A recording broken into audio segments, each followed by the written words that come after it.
Bienvenidos a un programa más de Un Alto. Pará. ¿Podés esperar? ¿Qué pasa? Escuchá este podcast. Está buenísimo. Pero, ¿qué querés que escuche? Testimonios de vida para enriquecer la fe. Un alto en el camino. Conversaciones para crecer en la fe. Un podcast de misioneros digitales católicos, en el cual J.R. Arévalo presenta entrevistas con cristianos que viven su fe y con su servicio transforman vidas y dan testimonio del Evangelio.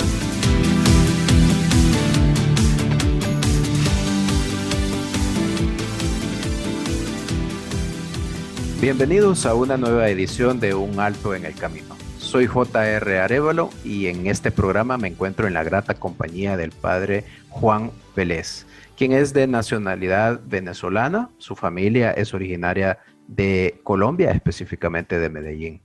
Sacerdote desde hace 23 años y apasionado por la vida de Saint John Henry Newman, de quien ha escrito extensamente. Actualmente radicado en Miami, donde trabaja para la obra desde hace 3 años. Querido padre, bienvenido a este programa. José, muchas gracias. Bueno, es bueno estar contigo y con los que escuchan Un Alto en el Camino. Qué bonito título, qué atractivo este título del programa de ustedes. Un alto en el camino. Diálogos para crecer en la fe. Vamos a platicar en este programa de la vida de Saint John, de su aporte a la teología, de su gran testimonio de vida, especialmente su conversión hacia el catolicismo. Pero antes de entrar en materia y hablar del santo, queremos hablar respecto de usted, padre. Cuéntenos un poco quién es Juan Vélez, de dónde nace su vocación sacerdotal, qué lo mueve a seguir los caminos del Señor a través de esta gran vocación religiosa.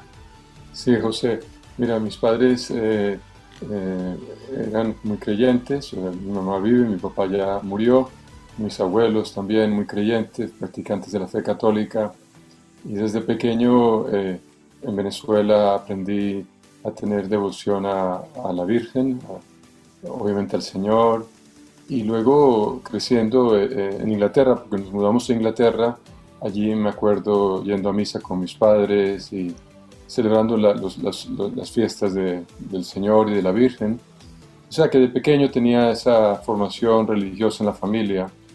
Y luego la familia se mudó de Inglaterra, donde estuvo un par de años, a Filadelfia, y estudié bachillerato en Filadelfia, Estados Unidos. Regresé a Colombia, donde estudié medicina. Estando en Colombia, a través de un sacerdote que conocí, se me planteó la posibilidad del sacerdocio como un camino de servicio a Dios. Y estaba allí, aunque luego continué con la medicina. Continué y acabé en la Universidad de Navarra en España, fundada por San José María Escrivá de Balaguer. Y allí en España entonces conocí bien el Opus Dei y pasé a ser miembro del Opus Dei, miembro numerario del Opus Dei. Y al cabo de unos años me invitaron en el Opus Dei a estudiar teología, tiempo completo, y considerar el sacerdocio. Entonces, después de unos años de estudiar para teología, me fui dando cuenta que sí, que esto era el camino que el Señor me pedía. Nada extraordinario, simplemente me di cuenta que había necesidades de buenos sacerdotes y que así podía servir a Dios a través del Opus Dei. Entonces, en el año 1998, el 13 de septiembre, fui ordenado sacerdote en Roma. En Roma, qué privilegio también, ¿verdad, padre? De ser ordenado también en la bueno, digamos, en la sede de nuestra fe, ¿verdad? No es la cuna, pues, pero sí, digamos, es la sede de nuestra fe. Y entonces, padre, ya ordenado sacerdote, cuéntenos cómo descubre la vida de Saint John Henry Newman. ¿Quién fue Saint John Henry Newman y por qué es tan importante para nuestra iglesia, sobre todo en el tiempo moderno? Un alto en el camino. Mira, estudiando haciendo un doctorado en teología en la Universidad de Navarra, conocí a un sacerdote que había escrito una biografía de San José María, de San John Henry Newman, un sacerdote que se llama Don José Morales, y así me interesé por la vida de este santo inglés y decidí hacer unos estudios sobre él y hice mi doctorado sobre un aspecto de su vida.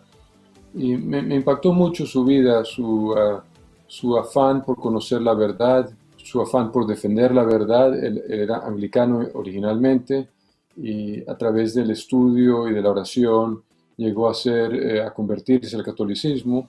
Me gustó mucho su pasión por la verdad y entonces comencé a estudiar a St. John Henry Newman, hice el doctorado. Al acabar el doctorado y ser ordenado sacerdote, me mudé o me pidieron los directores del Opus Dei venir a Estados Unidos y aquí he estado en varias ciudades trabajando y empecé a escribir artículos y luego varios libros sobre el nuevo santo.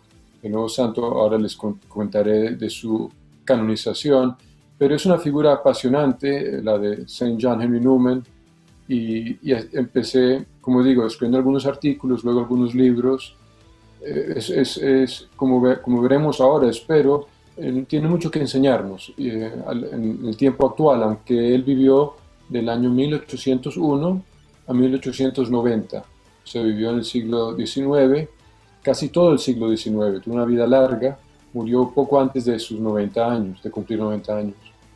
A mí algo de lo que me sorprende de Saint John es que al mismo tiempo que tenía una riqueza intelectual, teológica, espiritual, además también era un sacerdote que no se quedaba, digamos, adentro de la iglesia, sino que también su obra, sobre todo quizás se me viene a la mente lo que logró hacer en la ciudad de Birmingham, en Inglaterra, lo que hizo allí por la gente, para la gente, el hecho de que pudo, de que él con su misma recelo y su búsqueda de la verdad, hizo una universidad en Irlanda también, estableció la Universidad Católica en Irlanda. Entonces me sorprende que a lo largo de, como usted dice, esta larga vida que el Señor le entregó, pues fue multifacético realmente, y por eso decía yo, es tan aplicable para este tiempo en particular, donde muchas veces dejamos la fe de lado y nos enfocamos en las obras materiales, pero él, su labor fue llevar las dos cosas de la mano, y más bien creo yo que su actuación iba muy entrelazada con su fe, y era también su actuación dirigida por su conocimiento de Dios, por todo lo que él estudió. Entonces, tal vez si nos cuenta tal vez de esas, tal vez así, no todo, pues porque su vida fue muy grande, pero padre, tal vez las dificultades que en algún momento tuvo, sobre todo cuando estuvo en ese lapso de su conversión del anglicanismo al catolicismo, y aún dentro de la Iglesia Católica, algunas particularidades, algunas dificultades que él vivió. Sí, José, me gustaría antes comentar lo que has dicho tú o recalcar. Lo has dicho muy bien. Newman era un gran estudioso y aportó mucho a la teología con muchos libros, cosas muy importantes, por ejemplo el desarrollo del dogma o el papel de la conciencia en la vida del cristiano, o aspectos sobre la teología del conocimiento de Dios. Entonces, como teólogo fue un gran teólogo, pero era un hombre que tenía los pies en la tierra, que tenía una vida de fe y que estaba unida, en la cual se unía su estudio con su vida diaria, con su trato con las personas. Entonces, tenía un trato amable con las personas, este santo, tenía un trato alegre con las personas, tenía muy buen humor, sentido del humor, se preocupaba por las personas, por el trabajo de las personas, por encontrar trabajo a personas que conocía, que necesitaban trabajo, recomendar personas a otras posibles personas que podrían emplearlos, ayudar a personas a escribir libros, a publicar. Entonces, era una persona que realmente vivía la caridad cristiana, pues por eso es santo. No era simplemente un teólogo, un sacerdote muy sabio, que lo era, sino una persona que vivía la caridad en el diario. Y bueno, sus primeras dificultades, como viendo tu pregunta, se remontan a cuando tenía unos 20, 25 años, que estaba estudiando en Oxford, la Universidad de Oxford, que era una de las dos grandes universidades, como ustedes saben, Oxford y Cambridge en Inglaterra. Y estudiaba allí y él era anglicano, pero a medida que estudiaba la historia de la iglesia y lo que habían escrito los padres de la iglesia, San Agustín, San Ignacio de Antioquía, otros santos de los primeros siglos, él se fue dando cuenta que había algunas cosas que faltaban a la iglesia anglicana. Inicialmente él no entendía el papel del Papa, la autoridad del Papa en la iglesia, o no entendía tampoco la devoción a la Virgen. Sí tenía devoción a la Virgen, pero no entendía la devoción que los católicos tenemos a la Virgen, y tampoco la oración por las almas del purgatorio. Él pensaba que esas cosas eran añadidos de los católicos a la fe primitiva.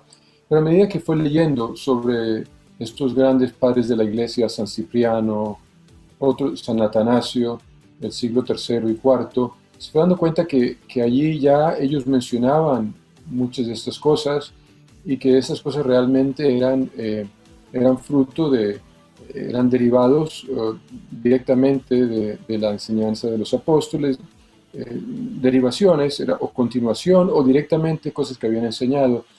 Pero eso le causó mucha reflexión, mucha crítica de personas que vivían en Inglaterra, y él fue madurando esas ideas. En los años 30, en los años 40 del siglo XIX, madurando estas ideas, para luego, en 1845, dar el paso a la Iglesia Católica. Es difícil resumir todo lo que sufrió, no solo por críticas de otras personas, sino lo que él mismo, porque él no quería dejar la Iglesia anglicana, él estaba contento de ser anglicano. Eso era la historia de su familia, de su medio ambiente, había tradiciones que él quería, y entonces dejar todo eso era como dejar su tierra natal, por así decirlo. Eso le costó mucho interiormente. Un alto en el camino. Pero fiel a la búsqueda de la verdad, la pasión por la verdad, él seguía preguntándose y orando. Oró mucho para que Dios le mostrara el camino. Claro, y ha de ser un camino difícil, sobre todo cuando tiene él como usted dice, esta búsqueda insaciable por la verdad, y empieza a encontrar ese camino, ¿verdad? Ese camino que lo lleva directamente a la Iglesia Católica, ¿verdad? A la Iglesia Universal. Y también quisiera pensar, padre, que Dios premió esa búsqueda de la verdad en St. John, porque no solo fue que se convirtió al catolicismo, sino que pudo ejercer como sacerdote, e incluso pudo llegar a ser, llegar a obtener el título de cardenal. No sé si título es la palabra correcta, pero digamos llegó a ser cardenal de la Iglesia Católica.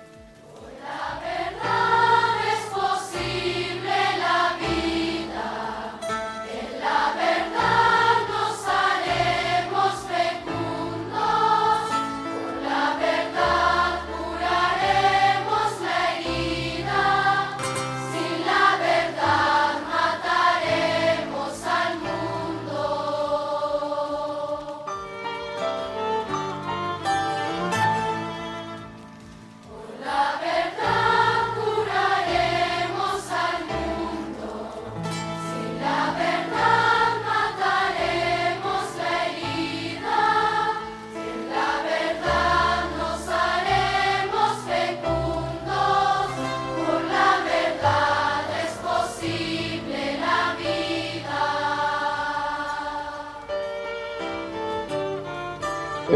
Era clérigo anglicano, pero luego al pasar a ser miembro de la Iglesia Católica, al pedir la admisión a la Iglesia Católica, luego fue y estudió en Roma un año, un poco menos, y fue ordenado de nuevo sacerdote católico. Bueno, tanto como clérigo anglicano como luego sacerdote católico, se preocupaba por los fieles, dándoles clases, dirigiéndoles espiritualmente, rezando por ellos, como sacerdote católico administrando los sacramentos, y lo hizo primero cuando volvió a Inglaterra, en un barrio pobre de Birmingham, donde vivían inmigrantes irlandeses. Irlanda había sufrido por una hambruna, por el daño de cosechas de las papas, y la gente estaba inmigrando de Irlanda y mucha gente se murió en Irlanda de hambre. Entonces los migrantes pobres llegaban a Birmingham y él y otros sacerdotes, compañeros suyos que se habían convertido con él y habían ido a Roma y habían estudiado, habían sido ordenados, ellos formaron lo que se llamó el Oratorio de San Felipe Neri. El Oratorio de San Felipe Neri, algo iniciado por un santo italiano, San Filippo Neri, en el siglo XVI en Roma. En todo caso, en Birmingham, ellos abrieron un oratorio y allí se ocupaban de los inmigrantes y realmente se preocuparon de ellos para atenderles espiritualmente y también en lo que podían humanamente. Y bueno, hablando un poco acerca de su canonización, del proceso de canonización que hubo, cuéntenos al respecto de la causa, quién la inició, cómo se llevó a cabo, etcétera. Todo eso que es un tema también en sí mismo, ¿verdad? Y que es tan apasionante, pero específicamente de Saint John Henry Newman. ¿Cómo fue ese proceso, padre? Sí, en el caso la causa de todos los santos varía bastante, pero en el caso de Saint John Henry Newman realmente tardó bastante de abrirse la causa, su causa de beatificación. Él murió en el año 1890 y la gente le tenía como muy santo, muy sabio, pero realmente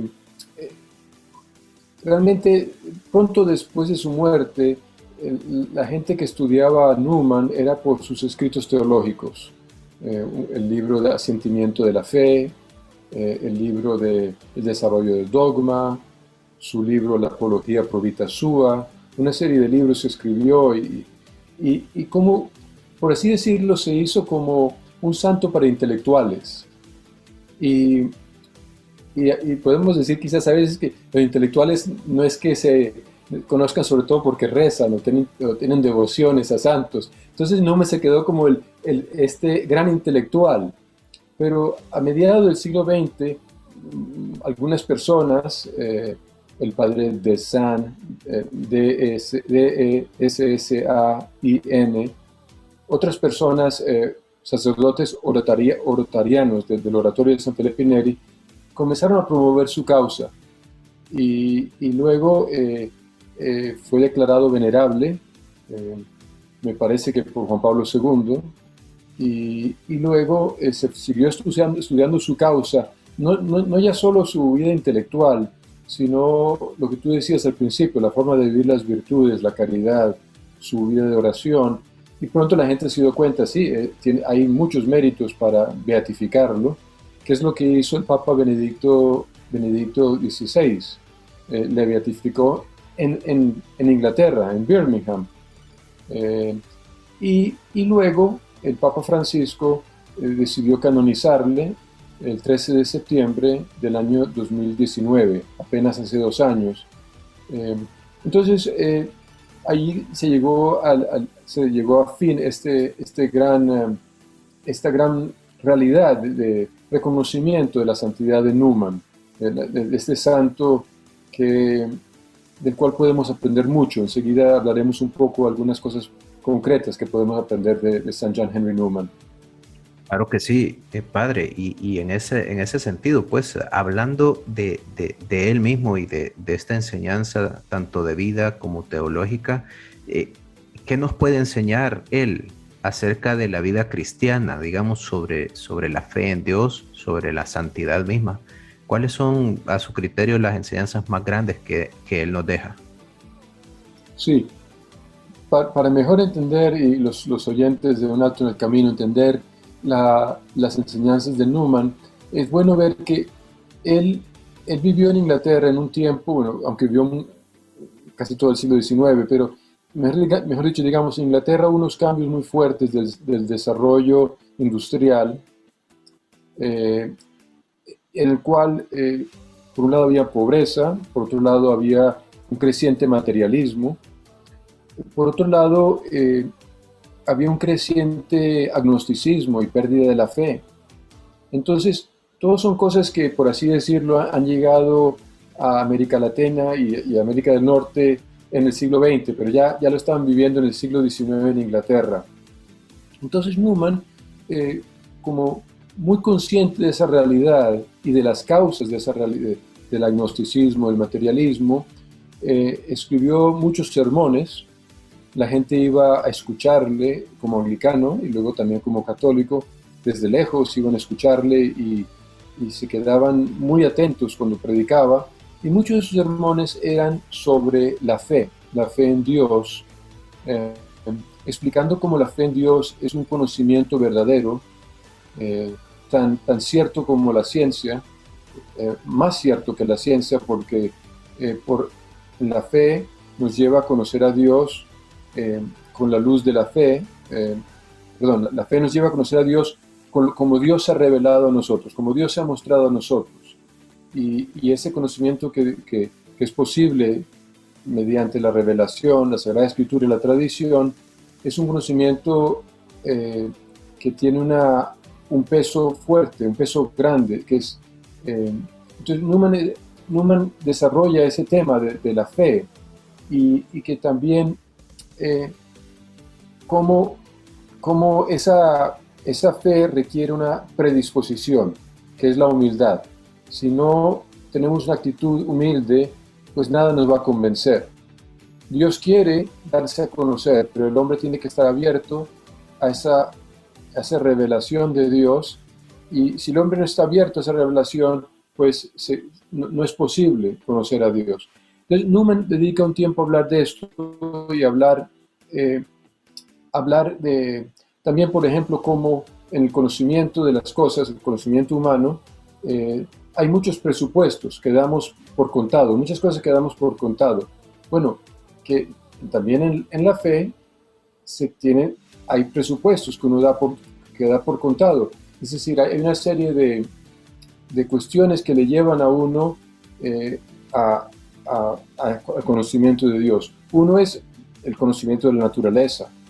El otro es la conciencia misma, que uno desde pequeño entiende que hay cosas que son buenas, otras que no se deben hacer, que son malas. Uno tiene como una voz que le dice por dentro, haz esto, no hagas esto. Y entonces Newman también dice, bueno, ese conocimiento del bien y del mal es ya en sí un eco de Dios que está presente en el alma y que le habla a uno. En fin, explica estos temas muy bien del conocimiento de Dios, del acto de la fe. También explica Newman que la forma en que conocemos a Dios es mediante muchas diferentes cosas que nos suceden, que sabemos, que escuchamos, que entendemos, y conocimientos y cosas que tenemos de pequeños. Y todas estas cosas se juntan para formar como una cuerda que a su vez está hecha por muchas cuerdas. Entonces esa cuerda tiene una fuerza tremenda que es mucho más que simplemente una cuerda. Y es más fuerte que incluso una barra de hierro, porque es una serie de cuerdas que se juntan y dan un conocimiento muy firme. Entonces, así, de otras maneras, explicaba la fe y animaba a las personas a conocer la Biblia, la Sagrada Escritura, y a tener fe en Dios, Dios creador y Dios salvador. Escuchándolo a usted hablar de esta parte de Saint John y hablar sobre la fe, no dejo de ponerlo en el contexto en donde probablemente hizo muchos de estos sermones, que es precisamente volviendo a Birmingham. En ese entonces, usted ya lo mencionaba, había una revolución industrial y este era un centro neurálgico de fábricas, diferentes bienes que se elaboraban en ese lugar. Tengo yo la percepción de que fue de esas primeras junglas de concreto que hubieron, ¿no? De repente, muchas casas, aglomeraciones, una tras otra casa, ¿no? El humo de las fábricas, los motores de la industria, y en ese mundo mecánico y tal vez podría considerarse hasta un poco triste, ¿verdad? De cemento y ladrillos, viene este hombre a hablarle a personas que están luchando por sobrevivir. Básicamente están haciendo un esfuerzo físico enorme trabajando en estos lugares, mujeres viviendo en sus hogares, haciendo lo mejor que pueden, estos niños corriendo ahí de repente tratando de buscar la educación. Es decir, la vida acelerada que vivimos hoy, la misma vida acelerada que vivimos hoy, sin quizás muchas de las comodidades que tenemos ahora. Y entonces me pongo a pensar qué habrá sentido, qué habrá pensado una persona que vivía en esas condiciones al escuchar a Saint John hablar, dar sus sermones, ¿no? Tratar de inspirarles ese amor por Dios, esa enseñanza tan rica sobre la fe, porque precisamente muchas de estas personas tal vez eran de escasos recursos, pero el hecho de no tener recursos no significa que una persona sea automáticamente humilde. Puede ser muy pobre y muy soberbia al mismo tiempo. Entonces, entrarle a ese hombre contemporáneo, a esa mujer que vivía en esas condiciones, de repente no ha de haber sido fácil, padre. No, efectivamente. Y entonces él le decía a las personas de no dejarse llevar por todo lo que brilla, por lo que ofrece bienestar material, sino buscar a Cristo, vivir según el querer de Dios Padre, vivir los mandamientos. Él animaba a las personas a estar conscientes del error de simplemente querer no pecar, o simplemente querer no pecar, pero sin hacer mucho por hacer el bien. Decía, no, pues eso nos podemos dejar llevar por la idolatría de las cosas materiales. Eso no está bien. Tenemos que buscar querer a Dios con todo el corazón, y que nuestro trabajo sea algo que uno hace cara a Dios. De modo práctico, él le decía, aunque en un contexto luego a niños, en el colegio que empezó en Birmingham, les decía, el camino que debemos seguir es por la mañana despertarnos a tiempo, ofrecer nuestro día a Dios, ponernos a trabajar o estudiar, rezar el Ángelus, rezar el rosario a la Virgen, acordarnos de Dios a lo largo del día. Entonces, básicamente que la vida cristiana se realiza en medio de la vida ordinaria con las cosas pequeñas, como son el ofrecimiento del día a Dios, acudir a la Virgen, tratar de vivir las virtudes. Y hay una historia muy bonita que es hacia el final de su vida, que ocurrió en Birmingham también, que muestra su preocupación por los jóvenes y por la fe de las personas.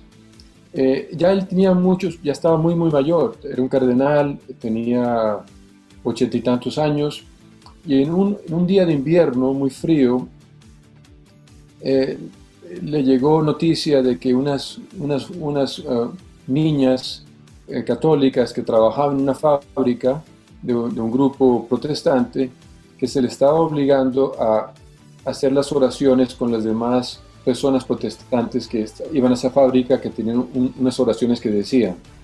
Entonces él pidió que le llevaran a la fábrica, fue a la fábrica en invierno y habló con el dueño de la fábrica y le dijo, mira, yo te quiero pedir que estas niñas católicas que son católicas, que se les deje rezar las oraciones católicas sin perjuicio para ellas. Y entonces luego pues el dueño de la fábrica se dio cuenta de que era una petición razonable y aceptó. Y Newman se regresó a su casa, nevando, con frío, pero muy contento de haber hecho esto, algo concreto por estas niñas, por estas muchachas. Y era un ejemplo de su preocupación por las almas y por la libertad de las conciencias. Un ejemplo que me parece que dice mucho de quién era Newman. Podés escuchar todos nuestros programas de Un Alto en el Camino en Spotify, Anchor FM, Apple Podcast, Google Podcast y Radio Public. Búscanos como Un Alto en el Camino. Podés seguirnos en nuestras redes sociales como Misioneros Digitales Católicos, como Un Alto en el Camino, una historia de fe, y en Instagram como JR Arévalo. En misionerosdigitales.com vas a poder escuchar las reflexiones del Padre Luis y leer artículos y noticias sobre formación cristiana. Visita misionerosdigitales.com. Hasta el cielo no paramos.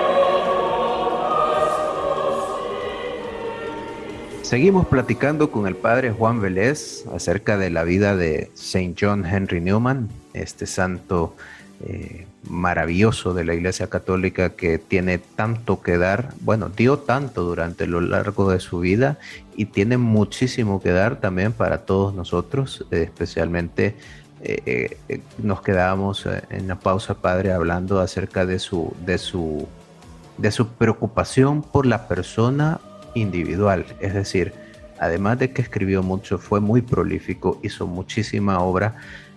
Al final del día, él se interesaba por el alma de cada una de las personas que como pastor le fueron confiadas.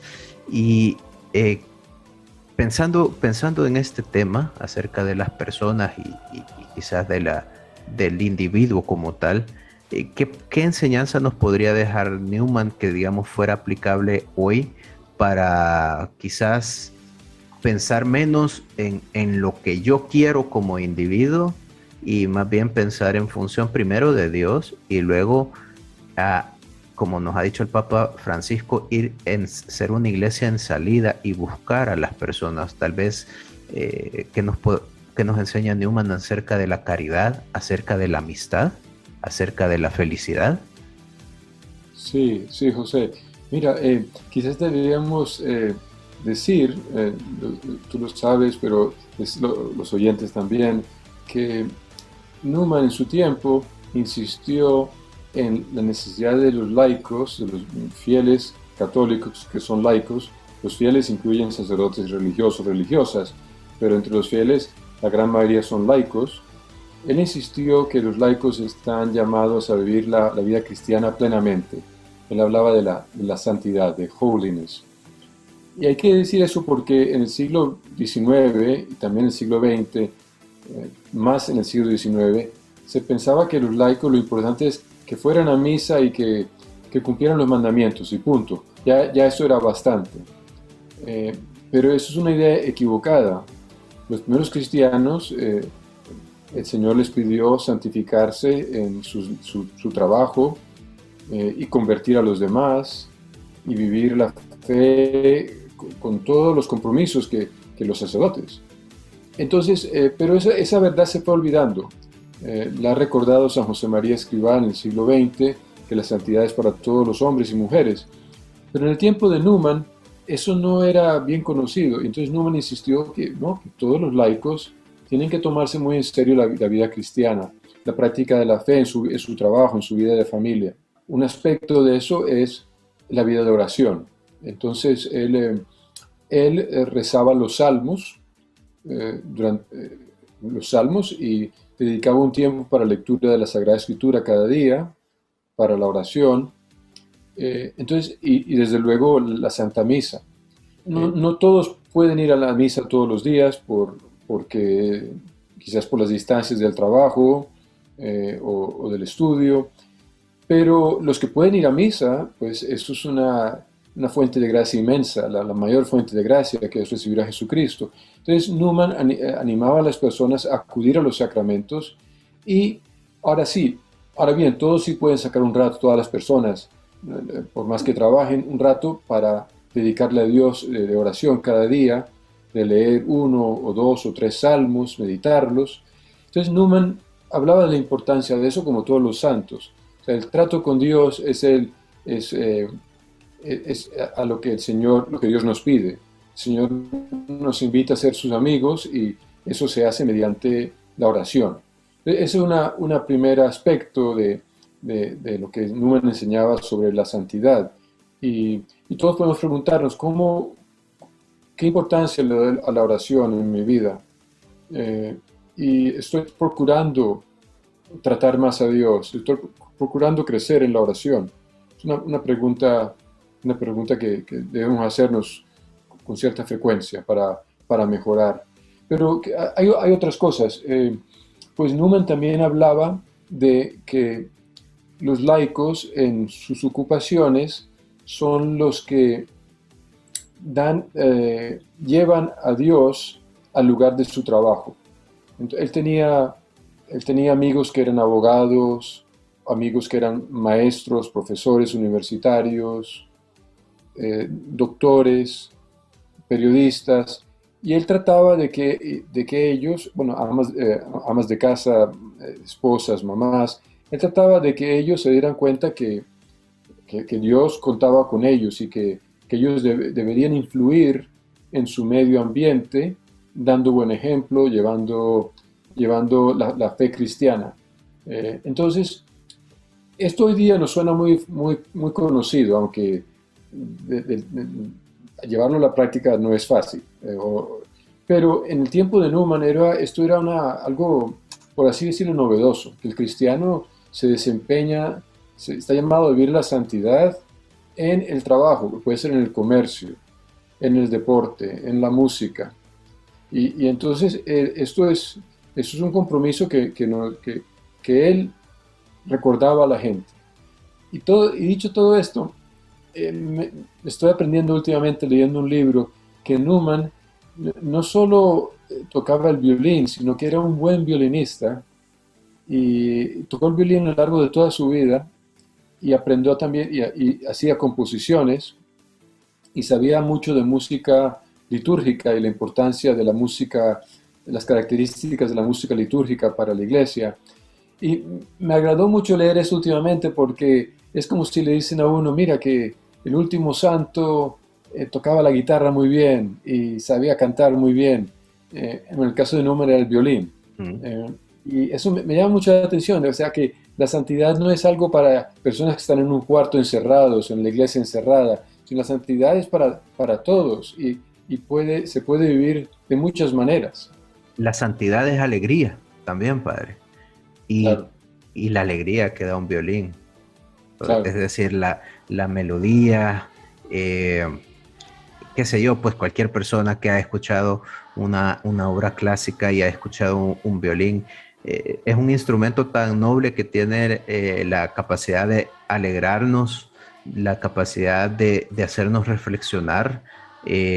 Sus sonidos nos elevan, ¿verdad? A tantos sentimientos bonitos, ¿no? Y me gusta Perdona, José, quería seguir lo que dice ahí. Él insistía que eso, la música, cuando es bonita, nos habla de una música más celestial, nos habla del cielo, de una música que viene del cielo. Que la música es un reflejo de esa otra música. Y si uno escucha, a él le gustaba mucho Beethoven, las sonatas de Beethoven, las sinfonías de Beethoven, también de Haydn y de Mozart. Y si uno escucha, por ejemplo, la Sinfonía Octava de Beethoven, que escuchaba estos días, uno se da cuenta de la belleza de que tú estabas hablando y de la alegría.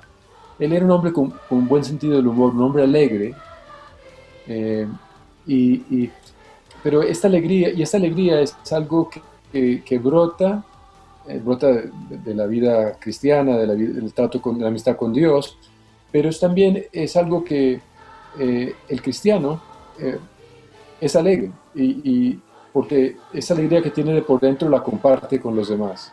Eh, Claro que sí, pues es definitivamente. realmente bonito que del último santo. Es el último santo en la Iglesia Católica canonizado, el último varón santo, que era Sí, músico. era músico, es que, padre, cada vez que seguimos, bueno, en la medida que hemos venido platicando, nos damos cuenta y seguimos descubriendo la riqueza detrás de este hombre, al final hombre, ¿verdad? Pero tantos talentos, padre, puestos al servicio de Dios, que definitivamente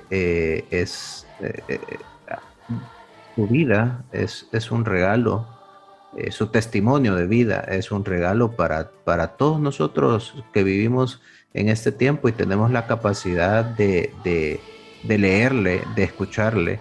Y yo creo que no hay que tener miedo porque de repente alguien puede decir, ah, no, dice el padre que es un santo para intelectuales o que fue considerado un santo para intelectuales, entonces yo no, eso es muy, muy complicado. No, hay que más bien tener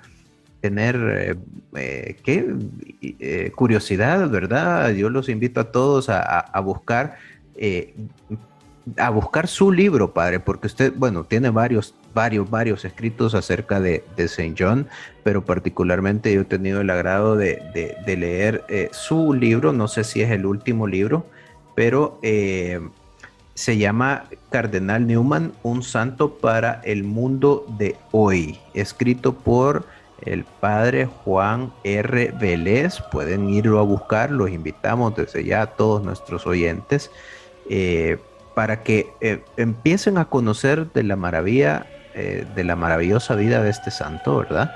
Padre, no tengamos miedo de conocer, no tengamos miedo de leer, hagamos el tiempo para reflexionar todo lo que viene de Dios es bueno y este libro que también usted nos ha regalado, pues precisamente viene de ese gran esfuerzo que usted ha hecho a través de su sacerdocio por entender y escuchar sobre todo el mensaje que Saint John nos ha dejado.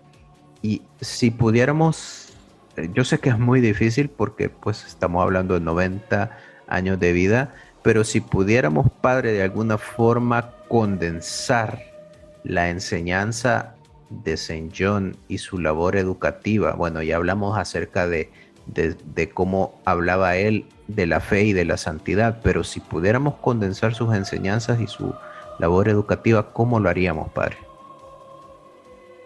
Sí. Eh, Trato de seguir a esta pregunta, a responder, pero antes te digo, en la red, en la internet, si uno busca amigos de Newman o hace búsquedas, se pueden encontrar algunas traducciones al español de sus sermones. Un amigo, bueno, en el internet, que aparece en el internet. Ahora, si a alguien le interesa buscar un libro, una traducción de sus sermones, un amigo, Víctor García Ruiz, tiene en ediciones Encuentro, tiene traducciones de sus sermones y de algunos libros. Pero vamos a ver, pues la labor educativa de Newman, eso es una contribución muy grande. Primero, como decías tú, empezando en la Universidad Católica de Dublín, que luego pasó a ser una universidad estatal, pero por razones complicadas, pero esta universidad, al empezar esa universidad, él escribió un libro, o dio unos sermones que luego pasaron a ser un libro que se llama La idea de la universidad, un libro muy valioso que habla sobre el saber universitario. Luego él, como decías tú, más años después, empezó un colegio en Birmingham, una especie de escuela primaria y bachillerato, de internado. Hay muchas cosas en la filosofía educativa de Newman, pero una de ellas, o varias de ellas, son las siguientes. Una es que él veía que la mente, la facultad de la mente, de la razón, perdón, hay que perfeccionarla como todas las facultades que uno tiene. Entonces, el estudio lleva a perfeccionar esa facultad que Dios nos ha dado, y por eso es muy importante fomentar el estudio y estudiar empezando las obras clásicas, obras buenas, para formar la capacidad de razonar. Y él hablaba de adquirir un hábito filosófico de la mente, que quiere decir la capacidad de reflexionar, de analizar las cosas, de entender las causas, de entender cómo las cosas, cada cosa es parte de un todo y qué parte ocupa, y comparar las cosas, conocer los efectos de las cosas. Entonces, adquirir una forma de pensar que es distinta a esa forma de actuar muchas veces, que la gente hace las cosas casi automáticamente sin reflexionar. Un hábito intelectual de reflexión. Un alto en el camino. Diálogos para crecer en la fe. Él también hablaba de el papel de la teología natural, el conocimiento que todos los hombres pueden tener de Dios, que debe ser parte del saber universitario. En las universidades y en los colegios se debe estudiar los fundamentos del conocimiento de Dios, los atributos de Dios, la creación, porque si no se estudian, acaban otras ciencias ocupando ese lugar, bien sea la historia o bien sea la química o la filosofía, y entonces se acaba esas ciencias no pueden dar un buen conocimiento, una buena explicación de Dios, una explicación adecuada. Es como si uno, en vez de estudiar física, el que enseña física es un historiador, pues eso sería un disparate, o el que enseña historia sería un físico. No, a cada ciencia tiene su método y su lugar y su papel en la universidad. Entonces él hablaba del saber universitario, del conjunto del saber. Pero pasando a la educación en cuanto a primaria y bachillerato, él hablaba de la importancia que tienen el papel de los padres en la educación de los hijos. Como los padres deben estar muy involucrados, deben saber lo que estudian sus hijos, deben ayudar a los hijos con los estudios, deben en primer lugar dar esa formación religiosa a sus hijos, como los padres deben apoyar económicamente un colegio. En fin, decían muchas cosas sobre la educación de los hijos, que leyendo un poco, por ejemplo, en este libro El Cardenal Newman, sale un poco a relucir estas cosas que estoy mencionando. Es decir, que los padres no pueden estar pasivos, envío a mis hijos a un colegio y que los profesores, los maestros se ocupen de mis hijos. Eso no es suficiente. Los padres tienen que estar muy conscientes de su labor educativa, de formar a los hijos en virtudes, de saber lo que están estudiando los hijos, de complementar lo que estudian los hijos. Entonces, esas son algunas de las cosas que Newman decía sobre la educación a grandes rasgos. Y me parece, padre, importantísimo, realmente escuchando esta última parte que hemos hablado acerca de la educación, me parece que casa como anillo al dedo en el día de hoy, especialmente cuando en muchos lugares, lastimosamente, están tratando no de enseñarle a los niños, sino de indoctrinarlos en digamos, temas de agendas, voy a ocupar la palabra entre comillas, progresistas, que de progresistas realmente no tienen mucho. Más bien me parecen algunas cuestiones hasta peligrosas que lastimosamente se han cimentado muchísimo en la cultura occidental. Y entonces, importantísimo la labor de los padres, estar ahí, estar pendientes de saber qué es lo que se les está enseñando a sus hijos para que de repente cuando ellos vengan con algún tipo de cosa rara que se les está tratando de inculcar en la escuela, temas de ideología de género, temas de teoría al respecto de las razas, que por ejemplo en Estados Unidos está tomando mucha fuerza lastimosamente en las currículas de universidades y de escuelas públicas. Entonces se vuelve, este tema se vuelve importantísimo. Y retomando también otra cuestión que usted mencionaba acerca de pensar antes de hablar.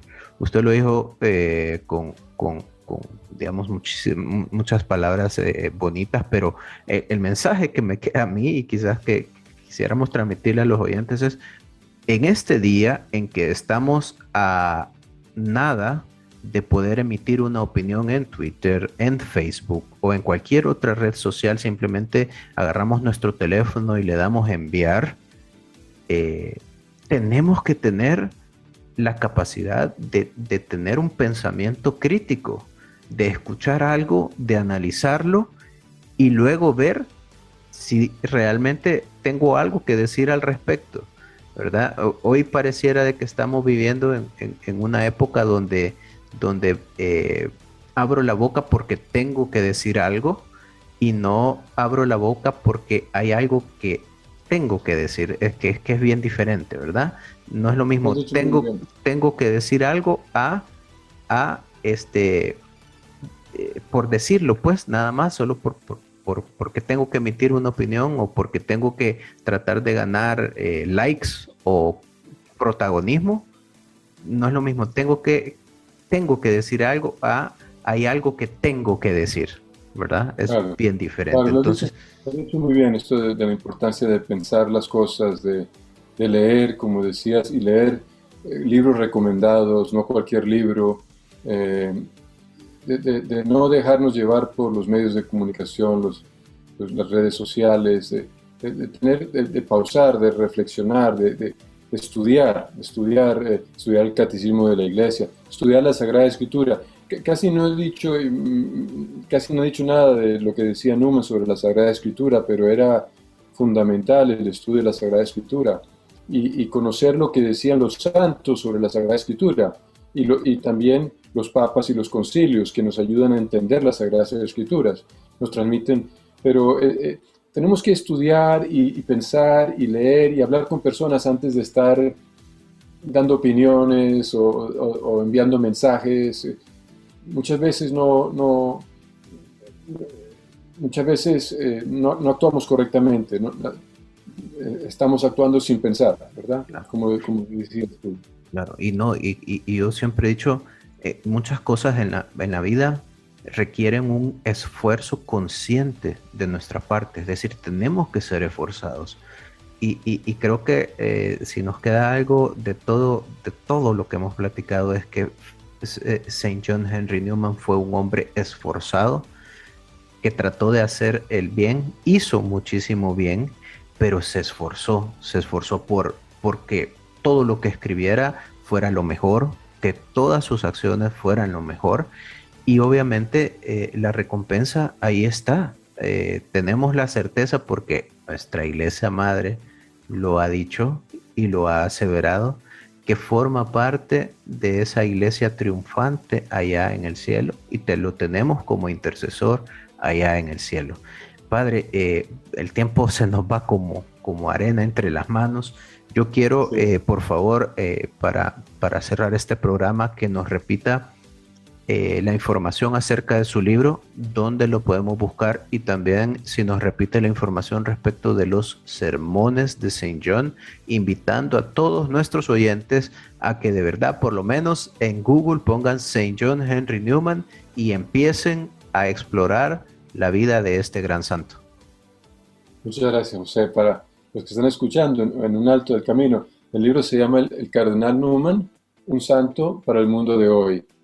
Y si buscan en la red, pueden encontrar una edición digital. Yo la encontré con Amazon, pero tal vez con ediciones Logos. pueden encontrarlo, que es la que publica el libro. Y los sermones se encuentran, son de traducción de Víctor García Ruiz, y los sermones son ediciones Encuentro, pero no vi una edición digital para ellos, es ediciones Encuentro. Y me alegra mucho de haber hablado de St. John Henry Newman.